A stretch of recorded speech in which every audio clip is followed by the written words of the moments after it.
Bismillahirrahmanirrahim. Assalamualaikum warahmatullahi wabarakatuh. Sebelumnya perkenalkan, nama saya Siunu Burungmaji dengan nomor induk mahasiswa 20010031112 dan rekan saya Dimas Saya Utomo dengan nomor induk mahasiswa 20010303092 yang akan mempresentasikan sebuah aplikasi pengelolaan masjid. Proyek ini kami buat untuk memenuhi persyaratan ujian akhir semester mata kuliah pemrograman visual yang diampu oleh Bapak Muhtarom, Sarjana Ekonomi, Sarjana Komputer, dan Magister Komputer. Oke, baik, untuk langsung saja untuk yang pertama di sini kita masuk ke dalam database. Database yang kami buat yaitu dengan nama db_uas dengan beberapa tabel. Khususnya di sini kami menggunakan 4 tabel master dan juga 2 tabel transaksi. Baik, untuk yang pertama di sini kita masuk ke tabel activity. Di sini untuk strukturnya atau recordnya, di antaranya ada ID activity, nama activity, waktu mulai, waktu selesai, keterangan, dan status. Nah, di sini ID activity sebagai primary key. Tabel activity ini digunakan untuk menyimpan inputan data yang dimasukkan ke dalam kegiatan. Oke, untuk yang selanjutnya yaitu ada tabel admin. Di sini kami menggunakan 2 record, yaitu ada username dan juga password, dan username sebagai primary key. Untuk tabel admin ini digunakan oleh petugas untuk login ke dalam aplikasi.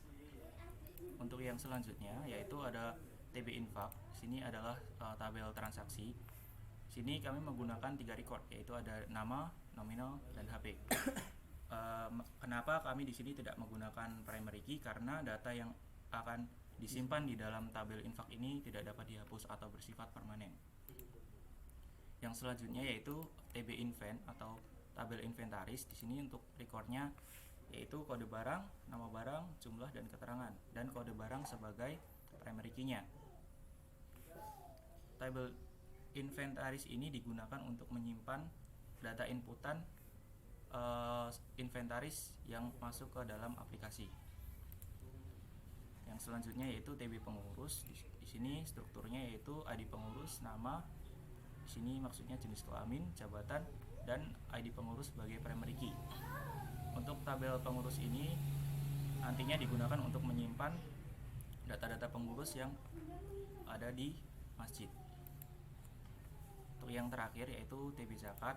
Di sini adalah tabel transaksi dengan susunan record, yaitu ada ID zakat, nama, nominal, HP, email, dan status. Dan di sini ID zakat sebagai primary key. Untuk tabel zakat ini digunakan untuk menyimpan inputan data yang masuk ke zakat. Mungkin itu saja untuk database-nya. Langsung saja untuk masuk ke dalam aplikasinya. Tampilannya Ya, untuk di sini sebelumnya kita melakukan login terlebih dahulu. Nah, di sini di tampilan login ini kita diminta untuk memasukkan username dan password. Nah, yang dapat melakukan login itu harus terdaftar di dalam database yang ada di TB admin. Untuk yang pertama di sini untuk username-nya Dimas dan juga passwordnya sama, Dimas. Kita login. Nah, setelah kita melakukan login, ya tentunya juga terdapat validasi tadi di awal. Setelah data tersebut sudah sesuai dengan database, maka akan dilarikan ke halaman beranda. Nah, di sini ada beberapa menu yang ada di beranda, yaitu ada menu kegiatan, inventaris, infak, zakat, dan pengurus. Di sebelah kanan juga terdapat profil masjid. Untuk yang pertama, kita masuk ke menu kegiatan. Nah, di sini di menu kegiatan ini kita menjumpai sebuah data-data yang sudah diinputkan ke dalam aplikasi dan disimpan di dalam database. Nah, di sini data yang sudah tersimpan ada 3 dengan ID ACT. Ini maksudnya adalah activity 001 sampai ACT 004. Nah, di sini untuk nama kegiatannya sudah terdapat nama kegiatan, maksudnya di sini yang pertama ada murotal, ada persiapan Agustus, ada Idul Fitri. Untuk tanggal pelaksanaan dan tanggal selesainya juga sudah terdapat di dalam tabel, dan di sini statusnya sudah jelas, nantinya akan disampaikan oleh rekan saya Mas Dimas. Dan untuk detailnya kita contohkan untuk salah satu. Nah, ketika detail atau button tampilkan itu diklik, maka akan muncul sebuah alert, yaitu peringatan di sini keterangan murotalan bersama Masjid Al-Falah. Nah, di sini untuk menampilkan detail kegiatan. Ya. Oke, di sini coba kita menambahkan sebuah aktivitas baru di sini untuk nama kegiatannya. Kita misalkan Mas ngaji bersama mungkin Mas. Ngaji bersama ini ya. Iya. Di sini untuk tanggal mulainya kita mulai dari hari ini, yaitu tanggal 14, dan tanggal selesainya itu tanggal 15 atau besok. Untuk keterangannya Ngaji bersama TPA Masjid Al-Falah. TPA.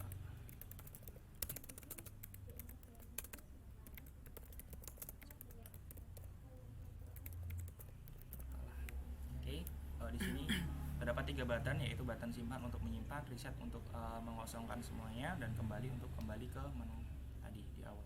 Kita menggunakan menu simpan. Nah, di sini ketika kita klik simpan maka akan muncul keterangan menyimpan data berhasil. Kita ketik OK, akan dilarikan ke dalam menu activity tadi. Di sini sudah bertambah bahwasanya untuk kegiatan yang baru saja kita inputkan, yaitu ACT005, yaitu dengan nama ngaji bersama, dan tanggal pelaksanaannya hari ini untuk selesainya besok, dan status saat ini karena kita baru saja inputkan, makanya nanti di sini keterangannya sedang berjalan. Nah, di sini ketika kita klik tampilkan, maka yang ditampilkan adalah keterangannya tadi. Oke, untuk yang selanjutnya kita mencoba menu edit. Nah, di sini muncul keterangan apakah Anda yakin mengubah data, kita klik OK. Nah, di sini tadi semua inputan yang sudah kita inputkan akan disimpan, dan di sini kita dapat mengeditnya seperti halnya di sini kita selesainya di tanggal 16. Kita simpan, mengubah data berhasil, OK, dan di sini maka untuk tanggal selesainya selesai di tanggal 16. Nah, untuk yang selanjutnya kita mencoba menu hapus. Di sini tentunya kita klik dulu di bagian sini, terus kita klik hapus. Di sini akan ada keterangan, yaitu apakah Anda yakin untuk menghapus, kita klik OK, maka data berhasil dihapus. Sebelum melanjutkan ke menu selanjutnya, untuk source code dari login, beranda, dan kegiatan akan disampaikan oleh rekan saya Mas Dimas Cahyo. Oh ya. Untuk source code-nya kita masuk ke aplikasi Visual Studio. Nah, di sini kita memilih form login. Di sini akan ditampilkan untuk desainnya itu untuk loginnya seperti ini. Setelah itu misalkan saya pencet di button login ini, kita akan diarahkan ke metode untuk klik buttonnya itu kita mau apa. Misalkan di sini kita masukkan untuk validasinya, misalkan username yang dimasukkan itu belum ada atau data yang dimasukkan itu belum ada. Di sini akan tampil pesan mohon lengkapi data login. Misalkan sudah dimasukkan tetapi data itu salah, akan muncul pesan username atau password salah. Dan jika benar akan langsung diarahkan ke halaman beranda. Untuk yang selanjutnya adalah halaman beranda. Kita cari form beranda. Di sini adalah untuk yang pertama adalah desainnya dulu dari halaman beranda itu. Setelah itu di sini ada misalkan kita pencet di tombol ini tadi ya, activity. Di sini ada activity.show. Ini maksudnya kita menampilkan halaman activity, dan me.close ini maksudnya kita menutup halaman yang sekarang sedang kita tampilkan atau kita buka. Setelah itu ada ini sama, perbedaannya di sini ada tampil. Maksudnya tampil di sini adalah ini tadi show untuk membuka aplikasi, membuka halaman inventaris, close menutup halaman saat ini, dan untuk tampil ini kita dikarenakan di halaman inventaris itu ada tabel, untuk agar kita bisa otomatis langsung merefresh data yang ada pada tabel, kita memanggil metode tampil yang sudah ada di form inventaris. Untuk selanjutnya, misalkan di sini ada tombol logout. Tombol logout ini kita gunakan untuk keluar dari aplikasi. Sama codingannya yaitu login show, ini untuk menampilkan halaman login, dan juga me.close ini untuk menutup halaman saat ini. Kemudian untuk tombol yang lain itu kebanyakan sama, untuk codingannya itu show dan juga close. Mungkin itu yang ada di halaman beranda, dan juga kita lanjutkan ke halaman kegiatan kita simpan dengan nama activity. Nah, di sini ada button back, ada button untuk menambah kegiatan, edit kegiatan, dan juga hapus kegiatan. Untuk yang pertama, button kembali atau back, sama seperti tadi, show dan close. Setelah itu untuk button tambah activity juga sama, di sini kita menampilkan halaman untuk menambahkan activity. Setelah itu ada button untuk edit data dari kegiatan tersebut. Di sini dim i string. Ini artinya kita membuat variabel baru dengan nama i, data grid view item 0 data grid view current row index value. Ini artinya kita mengambil row pertama dari data grid yang sekarang kita pilih. Misalkan tidak ada data yang kita pilih, akan keluar pesan yaitu data barang yang ingin diubah belum dipilih. Setelah itu, misalkan kita sudah memilih dan memencet tombol edit, akan ada pesan juga konfirmasi apakah Anda yakin untuk mengubah data dengan kode I. Ini maksudnya yang ada di tabel tadi adalah ID kegiatan atau row pertama. Setelah di OK, kita menyimpan data ID-nya itu di public variable ini. Ini adalah seperti variabel global yang bisa dipanggil di semua form. Setelah kita simpan, kita menampilkan form untuk edit activity, dan juga kita close untuk halaman sekarang. Untuk tombol hapus sendiri, di sini saya memanggil metode hapus, yang dimana sudah saya definisikan di atas. Di hapus ini, hapus. Sama seperti tadi, ini mengambil row pertama dari row yang kita pilih. Ini misalkan belum ada yang dipilih, kita ditampilkan pesan kesalahan, yaitu belum ada data yang dipilih. Setelah misalkan data yang dipilih sudah benar, akan ditampilkan pesan, yaitu pesan konfirmasi, yaitu Anda yakin menghapus data dengan ID A atau row pertama yang kita pilih tadi. Setelah ada pesan setelah ditampilkan pesan konfirmasi, misalkan kita pilih OK, di sini akan dijalankan ini new odbc command, artinya kita membuat perintah baru, yaitu perintahnya delete from tb activity where id activity sama dengan A. Ini artinya kita menghapus data dari tabel activity dengan ID activity itu A atau row pertama yang kita pilih. Di sini adalah kegiatan. Dan row pertama itu adalah primary key-nya. Tapi sebelum kita mengerjakan perintah ini, yang perlu kita lakukan adalah pemanggilan koneksi. Karena misalkan kita melakukan perintah tanpa koneksi, itu pasti akan ada error, yaitu connection property belum dipanggil, artinya seperti itu. Dan setelah chat OK dan melaksanakan perintah, akan ditampilkan pesan menghapus data berhasil. Ini artinya data activity yang sudah dihapus itu sudah berhasil dihapus. Setelah itu koneksi ditutup dan tampil ini untuk merefresh data yang ditampilkan pada tabel di sini.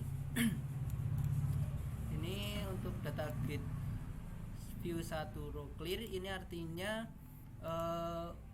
untuk perintah yang pertama itu kita membersihkan data grid view dulu. Misalkan ada data yang mungkin lupa untuk kita hapus sebelumnya dan data itu bukan berasal dari database.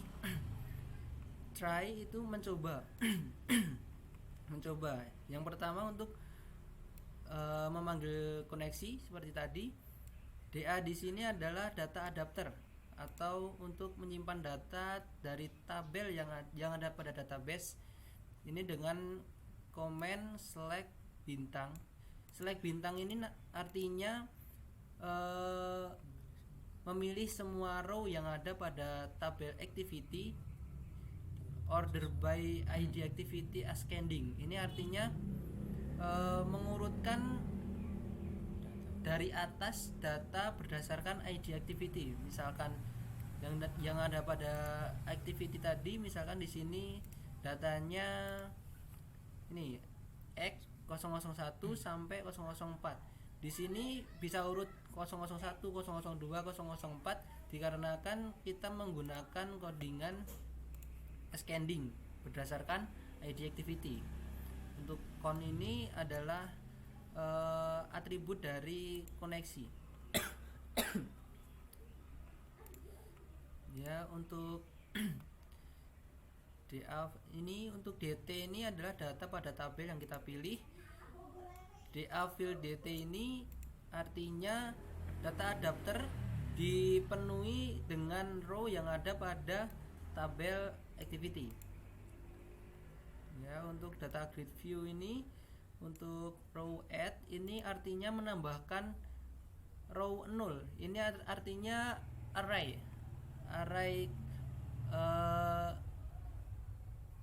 indeks pertama, dikarenakan array itu ada indeksnya dimulai dari 0, 1, 2, 3, 5. Di sini tidak ada angka 4 dikarenakan yang ingin saya tampilkan di tabel activity ini hanyalah row 0, 1, 2, 3, dan 5.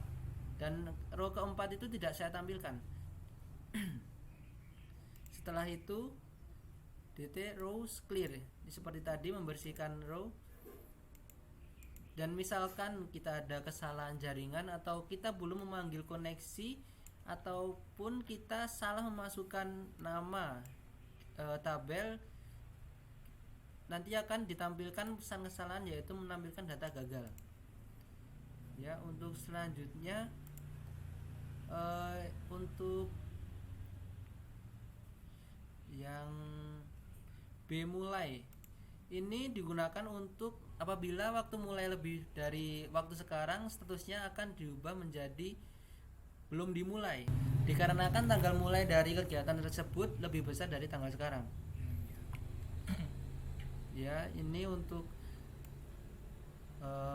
validasi apakah data dengan kondisi seperti ini itu ada atau tidak. Misalkan ada, kita lakukan update status pada tabel activity belum dimulai dengan kondisi waktu mulai lebih besar dari waktu sekarang. Dan untuk sub yang kedua adalah berjalan. Sama, kita memanggil koneksi.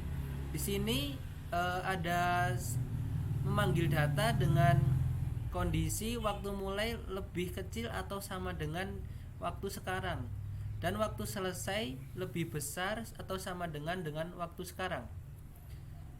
Ini misalkan ada data yang memenuhi kondisi ini, akan akan dilaksanakan perintah, yaitu mengupdate semua row yang memiliki kondisi ini menjadi statusnya menjadi sedang berjalan.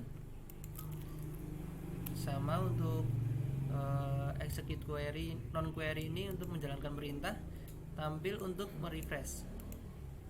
Untuk akhir ini kita mengupdate data, statusnya itu menjadi sudah berakhir dengan kondisi waktu selesai itu lebih kecil dari waktu sekarang. Ini sama execute query mengerjakan perintah dan tampil untuk refresh. Dikarenakan kita di sini tadi baru mendefinisikan sub atau mendefinisikan metode, ya, apabila ingin metodenya itu berjalan, kita deklarasikan juga di tempat di mana kita akan memulai metode tersebut. Di sini saya ingin memulai metode tersebut pada saat form ini dijalankan, yaitu pada form load. Di sini kita panggil dengan cara kita ketikkan nama metodenya. Di sini kita menambah kolom baru, yaitu button, di mana di sini kita sudah definisikan, yaitu data grid view button column. Untuk header teksnya itu detail. Untuk teksnya yang kita tampilkan itu adalah kata tampilkan, untuk name-nya button. Ya, ini untuk kolom text for button value. Ini artinya kita menggunakan button itu dengan isian teks seperti ini, seperti tampilkan. Ini ditampilkan true, artinya benar-benar ditampilkan. Untuk selanjutnya adalah saat kita mengeklik sel atau kolom pada data grid view, atau ini data grid view, ini tabel. Sama seperti tadi, untuk variabel A ini kita membuat variabel baru. Variabel itu menyimpan row pertama dari data grid view yang kita pilih, dari kolom yang kita pilih. Di sini e.column index sama dengan 5, artinya kita memanggil sel yang ada pada data grid view dengan indeks nomor 5. Di sini ada 1, 2, 3, 4, 5. Indeks nomor 5 artinya array nomor 5. Di sini kita menambahkan button baru. Indeksnya dimulai dari 0, 1, 2, 3, 4, 5. Di sini button baru yang sudah kita deklarasikan tadi pada form load. Nah, di saat kita mengeklik kolom sel atau kolom indeks nomor 5, kita akan mengerjakan perintah, yaitu memilih menampilkan row yang ada pada tabel activity dengan ID activity A atau row pertama yang kita pilih, dan misalkan kondisi ini terpenuhi, akan ditampilkan keterangan yang diambil dari row yang kita panggil pada tabel activity dengan ID activity A tadi. Misalkan tidak ada datanya, kita akan ditampilkan mungkin ini salah, maaf tipe. Ini maksudnya data yang dipanggil tidak ada, mungkin seperti itu. Mungkin itu untuk activity, beranda, dan juga login. Untuk selanjutnya bisa dilanjutkan Mas Sindu. Oh, baik Mas. Jadi yang sudah dijelaskan oleh Mas Dimas tadi, di sini seperti ada sub mulai, ada berjalan, dan juga akhir. Ini bisa kita buktikan di sini, yaitu untuk merubah status yang ada di tabel status ini. Nah, jadi ketika kita seperti tadi kita mencontohkan, kita menambahkan aktivitas baru, maka aktivitas tersebut akan memiliki status belum dimulai, Mas Dimas ya. Nanti kalau belum dimulai. Iya, nanti kalau semisal ada senggang waktu, semisal ada 1 hari, itu nanti di sini statusnya akan otomatis berubah. Nah, di sini otomatis berubah menjadi sedang berjalan. Nah, seperti ini, sedang berjalan. Nah, ketika sudah jatuh tempo, maksudnya di sini kita menginputkan tanggal 14 dan selesainya tanggal 16. Karena ini belum tanggal 16, makanya di sini kita status yang ada di sini masih sedang berjalan. Nah, nanti kalau sudah jatuh tempo seperti yang ada di atas ini tanggal 2 dan selesainya tanggal 4, maka statusnya akan berubah menjadi sudah berakhir, seperti itu ya Mas Dimas ya. Iya, betul sekali. Nah, ngomong-ngomong nih Mas Dimas, dari tadi kita sudah banyak menyinggung tentang koneksi. Nah, kita belum menjelaskan codingan daripada koneksi tersebut. Nah, untuk codingannya silakan dijelaskan Mas Dimas. Untuk awalnya itu kita di sini untuk codingan koneksi ya Mas India. Iya. Di sini ada import system data.odbc. Di sini artinya kita memanggil library dari ODBC itu sendiri. Dimana untuk library ini untuk pemanggilan ODBC connection, ODBC data adapter, ODBC reader, data set, dan juga ODBC comment. ODBC itu adalah sebuah library yang kita gunakan untuk melakukan perintah SQL, terutama SQL. Ya, di sini public count, public DA, public DR, public DS, dan juga public CMD ini artinya variabel baru yang kita buat, dan public ini artinya bisa dipanggil di semua form yang ada di project kita. Nah, di sini ada sub connection atau method connection. Di sini untuk memanggil ODBC connection yang sudah kita buat pada aplikasi ODBC. Ya, misalkan seperti ini. Di sini kita sudah membuat koneksi yaitu DBUAS. Nah, di DBUAS itu ada DSN atau data source name yaitu DBUAS. Dengan servernya sendiri adalah localhost dengan port 3306. Untuk username ini bisa kita masukkan root sebagai settingan defaultnya, atau misalkan kita ada perubahan atau user sendiri, kita bisa memasukkan user sesuai dengan username yang kita buat dan juga passwordnya. Nah, setelah kita memasukkan data username dan juga password, di sini kita akan memilih database yang sudah kita buat dengan user yang sudah kita masukkan tadi.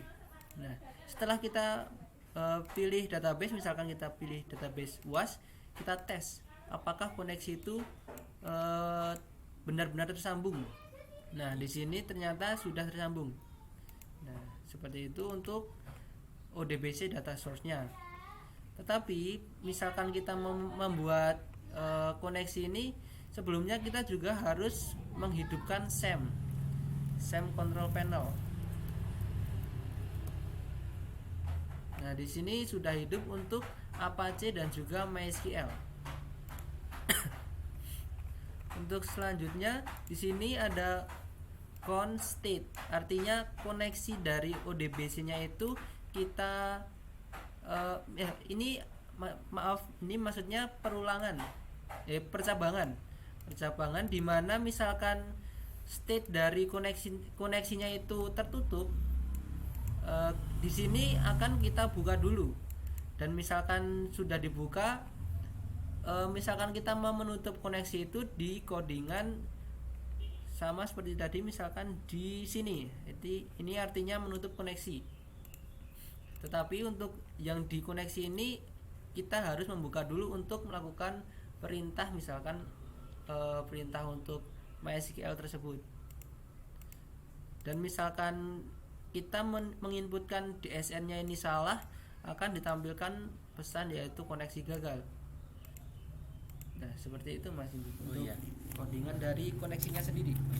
Jadi di sini untuk import sistem data.odbc ini berarti kita lakukan di semua form ya Mas ya. Iya.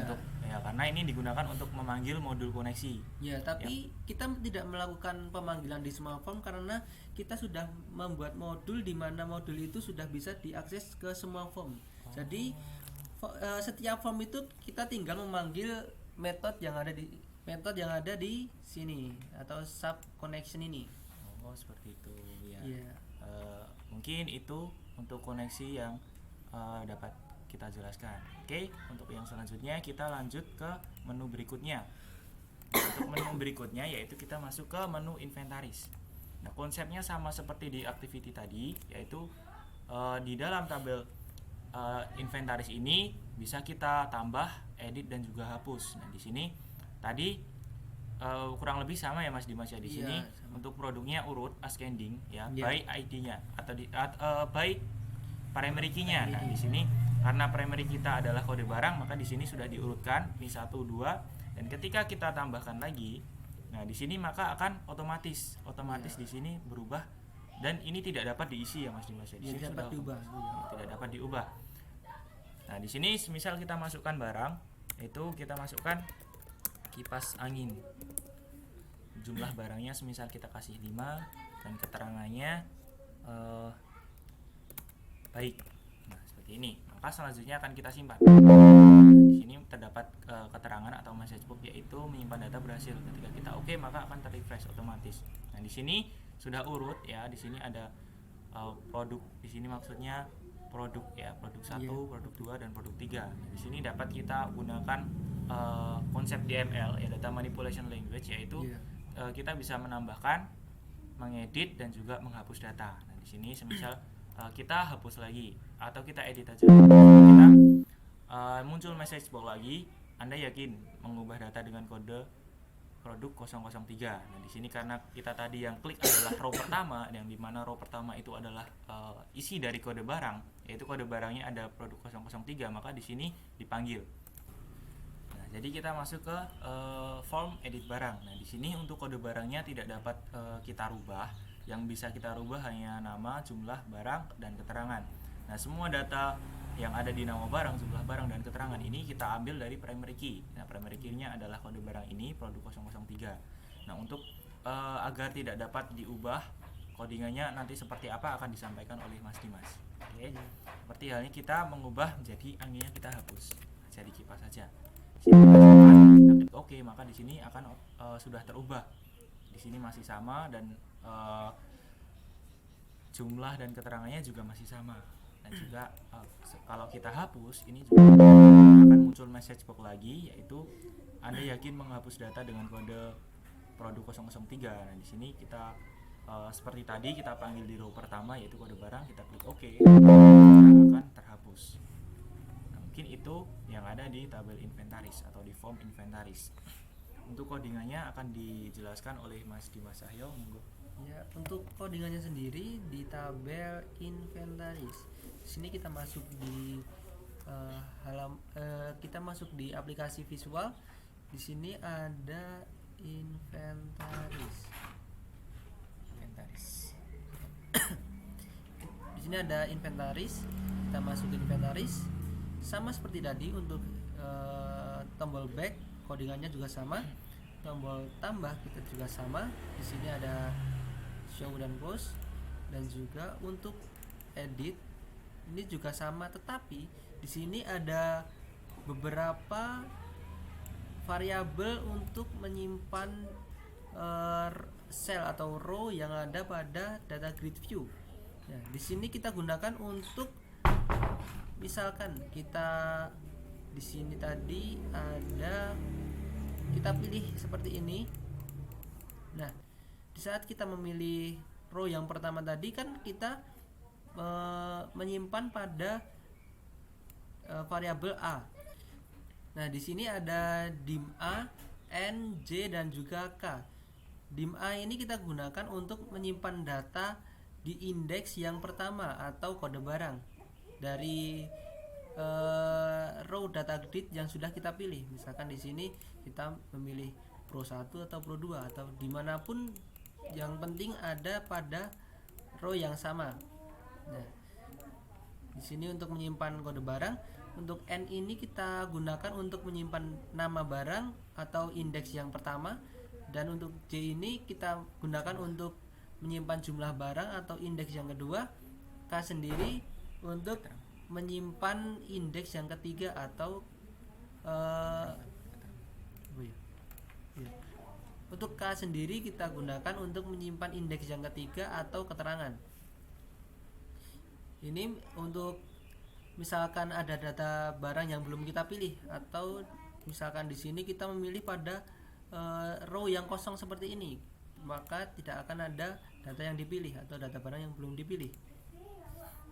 Nah, akan ditampilkan message yang seperti itu tadi. Apabila data yang dipilih sudah benar, kita akan langsung ditampilkan confirm message, yaitu adalah Anda yakin seperti tadi. Nah, misalkan kita pencet OK, di sini ada public variable kobar, nabar, jumbar, dan juga keterangan. Di sini artinya ini kode barang, nama barang, jumlah barang, dan juga keterangan.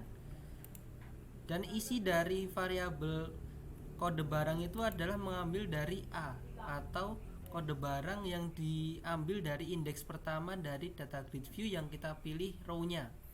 Untuk nabar atau nama barang diambil dari N, yaitu indeks pertama. Jumlah barang J diambil dari indeks yang kedua, dan juga keterangan K ini diambil dari indeks yang ketiga dari row yang kita pilih pada data grid view. Nah, setelah kita menyimpan data di public variable, kita akan langsung ke halaman edit barang ditampilkan, dan juga halaman sekarang kita tutup. Nah, untuk selanjutnya hapus, sama seperti yang sebelumnya, kita menggunakan metode hapus metode hapus yang sudah didefinisikan di sini, sama seperti yang sebelumnya. Seperti itu Mas Jidu. Iya, oke. Jadi kita lanjut aja ya Mas Dimas. Iya. Kita lanjut aja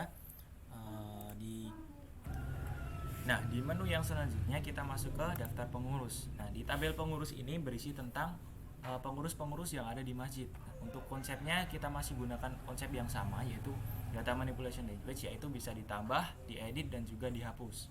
Nah, kita demokan saja untuk kita menambah pengurus. Nah, di sini untuk ID pengurusnya sama seperti tadi, yaitu otomatis. Tadi belum dijelaskan ya Mas Dimas Oh iya, untuk otomatisasinya. maaf, Mas, tadi lupa kayak. Iya, untuk otomatisasinya Ya, seperti tadi. Saya jelaskan dulu. Ya, akan dijelaskan oleh Mas Dimas, silakan. Ya, maaf sebelumnya mungkin tadi kelupaan ya. Ini untuk otomatisasi data yang ada pada edit barang tadi. Di sini ada kode barang yang otomatis. Itu diambil dari ini public variable .kobar. Ini disimpan pada saat di inventaris itu kita menekan tombol tambah. Tombol tambah barang itu isinya pergi ke tambah barang di sini. Untuk tambah barangnya itu sendiri ada di ini tambah barang. Nah, kodenya tadi otomatis, dan otomatisasi kodenya tadi ada di nah di sini di loadnya ini kita memanggil koneksi seperti biasa, dan di sini kita select kode barang as ID, atau kita menggunakan as ini untuk memberikan alias, nama alias baru, yaitu ID, biar lebih gampang memanggilnya. Dari tabel invent order by kode barang, ini artinya di sorting atau diurutkan dari kode barangnya descending. Nah, descending ini artinya terbalik dari bawah. Dari bawah limit 1, artinya itu kita urutkan dari bawah dan mengambil hanya satu data dari bawah. Nah, dan di mana data dari bawah itu artinya data terbesar yang kita pilih, yaitu di sini karena kita memanggilnya kode barang, yaitu kode barang yang terbesar dari bawah. Ya. Nah, setelah itu seperti biasa kita mengexecute query, atau kita di sini ada new ODBC command SQL, artinya perintah ini tadi kita masukkan ke ODBC command atau perintah ODBC. Nah, di perintahnya itu kita masukkan ke adapter, di mana adapternya itu nanti akan ditampilkan pada dataset yang ada di variabel SD ini. Nah, di sini jika data yang ada di tabel itu yang memenuhi syarat order by kode barang descending limit 1 tadi, jika row-nya itu ada atau lebih dari 0, itu akan dijalankan perintah yang ada di bawahnya, yaitu kita di sini ada dim temp, membuat variabel baru bernama temp dengan isinya itu adalah ID atau alias dari kode barang yang kita definisikan tadi, dan kode barangnya itu kita ubah ke string, dan artinya substring ini kita bagi menjadi 3 huruf. Nah, di sini untuk selanjutnya kita membuat variabel baru dan variabelnya itu bertipe integer. Nah, di sini tadi kan kita sudah membagi jadi 2 substring, yaitu 3 huruf pertama dan juga 3 karakter pertama dan juga 3 karakter terakhir. Nah, 3 karakter terakhir tadi kita ubah ke integer dan kita tambah 1 jika kita menginputkan data baru. Nah, di sini untuk penggabungannya itu kita masukkan di text box 1. Itu ada di text box 1 di sini tadi. Di sini dengan substring yang pertama, 3 karakter yang pertama itu adalah pro, dan juga untuk 3 karakter yang selanjutnya adalah newID.string 000. Ini untuk nilai awalnya sebelum ditambah 1. Dan misalkan row-nya itu misalkan belum ada atau 0, kita akan langsung menginputkan di text box satunya itu adalah pro.pro 001 atau produk yang pertama. Seperti itu Mas Indi untuk otomatisasi kode barangnya. Oh iya. Mungkin untuk otomatisasinya kurang lebih seperti itu. Nah, jadi yang dimaksud 3 karakter awal dan 3 karakter akhir itu mungkin yang dimaksud Mas Dimas adalah ini. Nah, di sini untuk 3 karakter awal di sini kita mengambil PEN atau lebih lengkapnya pengurus, itu kami singkat dengan kata PEN, dan 002 ini adalah kata terakhir ya. Jadi 002 ini diurutkan karena di sini karena tadi di sini sudah ada 001, maka di codingannya tadi sudah ditambahkan 1. Nah, maka untuk data yang selanjutnya akan otomatis ditambah 1, yaitu menjadi PEN 002. Nah, di sini semisal kita inputkan pengurus baru. Di sini kelaminnya laki-laki dan jabatannya semisal bendahara.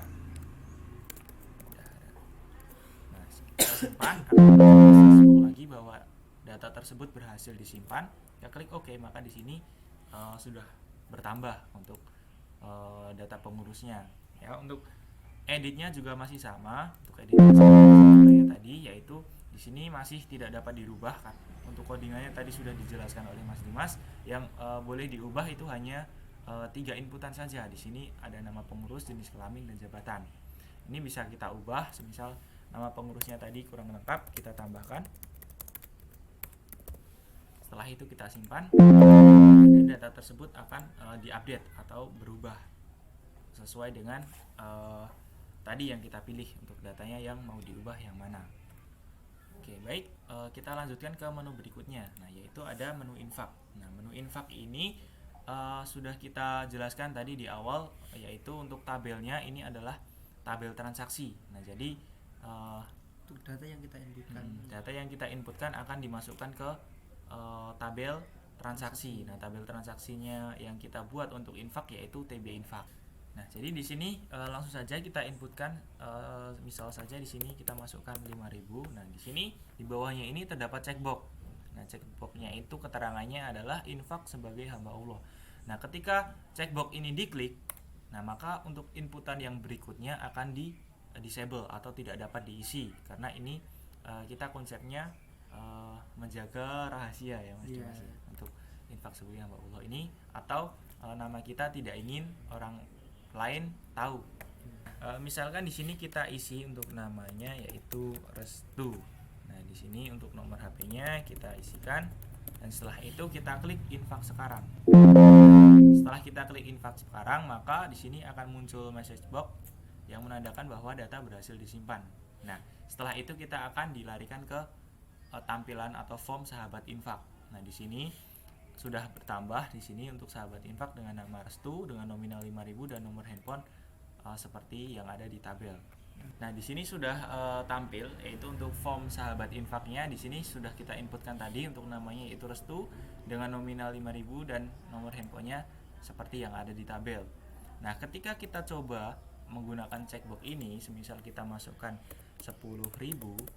Nah, di sini ketika kita checklist untuk infak sebagai hamba Allah, maka di sini akan terdisable, jadi tidak dapat diisi. Langsung kita klik infak sekarang. Nah, di sini akan muncul yaitu untuk identitas kita itu berubah menjadi hamba Allah, dan juga nominalnya tadi yang kita inputkan adalah 10.000 dan nomor handphonenya kita sembunyikan. Mungkin seperti itu. Nah, di sini ada button kembali dan juga cetak.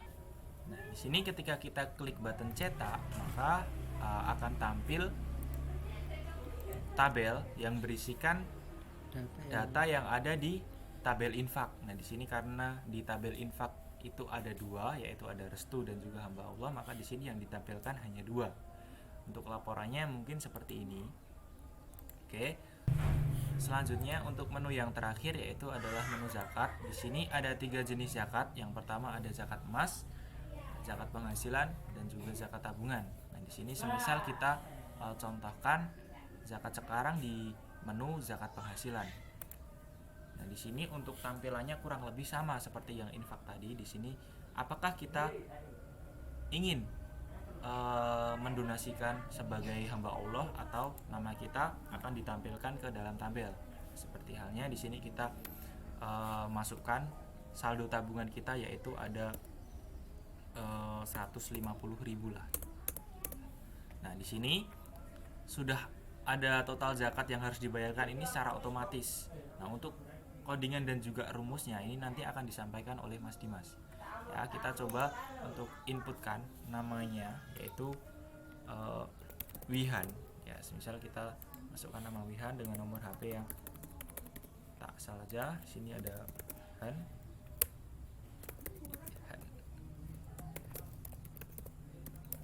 Nah, di sini. Nah, ketika kita klik zakat sekarang, maka akan ditampilkan di sini ada barcode bayar, ada barcode pembayaran. Di sini ada 3 jenis pembayaran yaitu bisa menggunakan OVO, QRIS, dan juga ShopeePay. Tergantung sesuai dengan kebutuhan. Nah, setelah melakukan pembayaran, kita bisa cek di form sahabat zakat atau kita klik sahabat zakat yang ada di bawah. Nah, di sini sudah muncul tadi yaitu ada ZKT, ini adalah maksudnya zakat 006 dengan atas nama Wihan dengan nominal 3.790 dan nomor HP yang sesuai dengan tabel. Nah, di sini ada status. Nah, di sini statusnya adalah proses verifikasi. Nah, untuk proses verifikasi ini bisa kita cek di data Muzaki. Nah, di sini sudah terdapat atas nama Wihan. Di sini ketika petugas sudah menerima pembayaran dari atas nama Wihan, maka petugas akan mengeklik button lunas yang menandakan bahwasanya untuk pembayarannya sudah berhasil dan terkonfirmasi. Ketika kita klik lunas, maka data sudah dikonfirmasi. Klik OK dan kita kembali, maka kita cek di sahabat zakat. Nah, di sini statusnya menjadi sudah lunas. Nah, di sini juga terdapat menu cetak yang dapat menampilkan report. Nah, di sini kita zoom terlebih dahulu. Nah, di sini sudah tertambah tadi baru yaitu atas nama Wihan dengan nominal yang sampai statusnya yaitu lunas. Di sini sudah ditampilkan di form 2 atau di sini yang kita gunakan sebagai halaman report.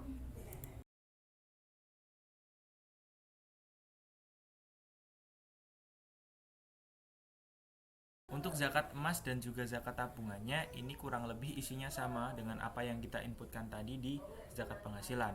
Nah, untuk selanjutnya yaitu codingannya akan disampaikan oleh Mas Dimas Cahyo. Monggo Mas Dimas Cahyo. Ya, untuk tadi untuk infak dan zakat ya Mas Hindu ya. Iya. Ya, untuk infaknya kita masuk ke visual dulu. Di sini di infak. Ya, infaknya ada di mana ya? Oh ya, di sini. Nah, ini untuk tampilannya. Di sini ada tadi checkbox Nah, untuk checkboxnya tadi kita mengenable, ini artinya menghidupkan atau mematikan. Di sini misal di sini misalkan checkboxnya itu kita pilih atau kita cek, itu untuk textbox dengan name T nama dan juga textbox dengan name THP, enable-nya akan false atau akan dimatikan, tidak bisa diisi. Dan sebaliknya, misalkan checkboxnya itu tidak kita cek atau tidak kita pilih, textbox dengan name T nama akan dihidupkan. Begitu juga dengan textbox dengan name THP. Untuk selanjutnya yang di infak sekarang kurang lebih sama dengan yang insert data tadi. Bedanya di sini ada dua, saat checkbox dipilih dan juga checkbox tidak dipilih. Untuk saat checkbox dipilih, insertnya itu adalah identitas dengan nama hamba Allah. Nominal kita ambil dari textbox tenom dan juga nomor teleponnya itu kita kosongkan atau kita beri tanda strip. Di sini sama seperti tadi, membuat perintah baru dan juga execute query-nya. Misalkan sudah menyimpan datanya berhasil, kita akan diarahkan ke sahabat infak dan sama seperti tadi kita close halaman yang sekarang dan juga refresh untuk sahabat infaknya langsung. Dan misalkan checkboxnya itu tidak dipilih atau tidak dicek, kita menginputkannya itu lengkap atau kita mengambil datanya langsung dari namanya itu tadi, dari textbox nama, untuk nominal dari text tnom atau textbox nominal, dan juga HB-nya itu dari textbox dengan name THP. Ini sama ODBC komen baru. Ini juga sama menyimpan data, bila berhasil kita akan ke sahabat infak seperti itu. Ini untuk tombol sahabat infak juga sama seperti sebelumnya, kita menampilkan dengan show dan menutup form sekarang dengan close, yaitu untuk infaknya. Dan selanjutnya untuk zakat. Nah, di sini tadi ada tiga untuk zakat emas, zakat penghasilan, dan zakat tabungan. Kurang lebih isinya sama seperti yang disampaikan Mas Sindu tadi. Nah, untuk misalkan yang tadi disampaikan adalah penghasilan. Nah, kita pencet di sini kan kita menuju ke zakat penghasilan di sini. Nah, di sini ada textbox yang tadi di desainnya tidak kita tampilkan saat dijalankan, itu untuk menyimpan ID dari zakat yang sudah di-coding secara otomatis, sama seperti saat kita substring tadi. Nah, di sini sama persis yang tadi sudah saya jelaskan. Untuk perhitungan otomatis di sini ada label untuk menampilkan data perhitungan otomatisnya. Nah, di situ kita melakukan perhitungan otomatisnya dari saat kita melakukan pengisian di textbox tenom ini. Nah, di sini kita pencet saat textbox tenom ini berubah isi. Nah, di sini ada digits only. Ini artinya kita hanya bisa mengisi textbox tenom itu dengan angka saja. Nah, dan di sini juga ada validasi. Apabila textbox tenom itu kosong, itu akan otomatis terisi dengan 0. Karena untuk di VB itu misalkan kita sudah menentukan tipe data misalkan tipe datanya itu integer atau double, jika isinya itu adalah string atau kosong, itu otomatis akan error. Jadi di sini kita memberikan validasi bila textboxnya itu kosong akan langsung diisi dengan angka 0. Nah, di sini untuk perhitungannya kita membuat variabel baru, yaitu dengan nama zakat dengan tipe datanya double. Untuk variabel zakatnya sendiri diisi dari perhitungan text box nominal atau T-nom dikali dengan angka nisab zakat yang sekarang sudah diresmikan oleh Menteri Agama, yaitu adalah 0,025. Nah, untuk isi dari zakatnya, perhitungan zakatnya ini nanti akan ditampilkan pada label 4 atau yang di sini tadi kita sudah mendefinisikan di sini kosong, dan nanti akan diisi dengan perhitungan dari zakat tadi. Nah, itu untuk otomatisasi zakatnya tadi dan juga perhitungannya, rumus perhitungannya. Setelah itu untuk semuanya sama seperti infak. Ini untuk checkboxnya tadi juga sama, kita lakukan validasi untuk enable false dan true-nya. Ya, untuk selanjutnya kita beralih ke halaman atau ke form zakat view. Nah, di form ini tadi kita tampilkan data sahabat zakat yang sudah kita inputkan dari zakat penghasilan tadi, ditampilkan di sini. Di sini ada label data zakat masih kosong. Nah, ini gunanya ditampilkan di saat data sahabat zakat itu masih kosong atau di tabel zakatnya itu masih belum ada data yang diinputkan. Nah, di sini ada tombol refresh digunakan untuk merefresh data. Misalkan ada kegagalan jaringan dan data yang ditampilkan itu belum data yang terbaru, kita bisa mengeklik tombol ini atau dinamakan tombol refresh. Ini untuk codingannya sendiri sama seperti kita merefresh data yang ada di tabel tadi dengan memanggil metode tampil di sini. Nah, metode tampilnya sudah didefinisikan di atas. Di sini ada di zakat view load atau codingan yang pertama dikerjakan saat zakat view ini ditampilkan. Nah, di sini ada perintah select count bintang from TB zakat. Ini artinya kita memvalidasi apakah ada data yang diinputkan, data yang disimpan pada TB zakat. Nah, misalkan di sini datanya yang di TB zakat itu kosong, label 2 atau yang tadi data zakat masih kosong itu akan ditampilkan. Sebaliknya, jika di tabel zakat ini sudah ada isinya, label 2 itu visible atau ditampilkan atau tidaknya itu akan di false atau disembunyikan. Setelah disembunyikan, kita memanggil metode tampil atau kita langsung merefresh tampilan yang ada, tampilan dari tabel sahabat zakat. Setelah itu kita akan beralih ke halaman data muzaki yang di sini saya beri nama dengan form sahabat zakat.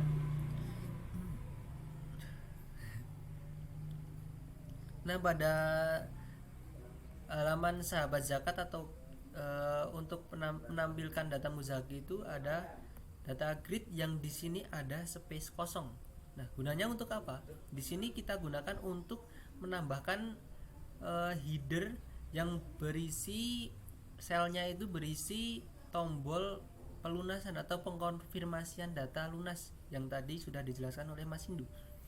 Nah, untuk codingannya sendiri ada di sini sama seperti yang ada pada tabel event atau activity tadi ya. Di sini ada penambahan button, dan untuk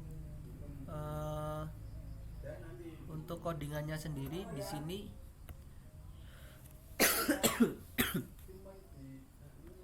di sini juga sama seperti yang ada di tabel inventaris tadi. Untuk ini update status lunas di tabel zakat dengan kondisi ID zakatnya itu sel yang kita pilih di data grid view atau di tabel yang ada di sini atau row yang pertama ini tadi.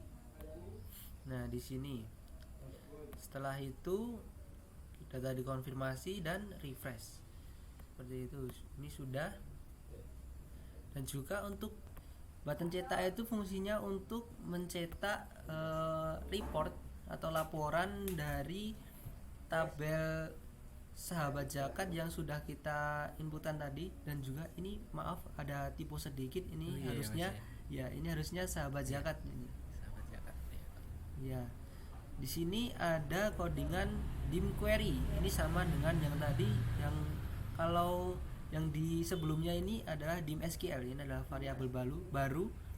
Ini namanya boleh terserah ya, bebas ya. Namanya boleh bebas.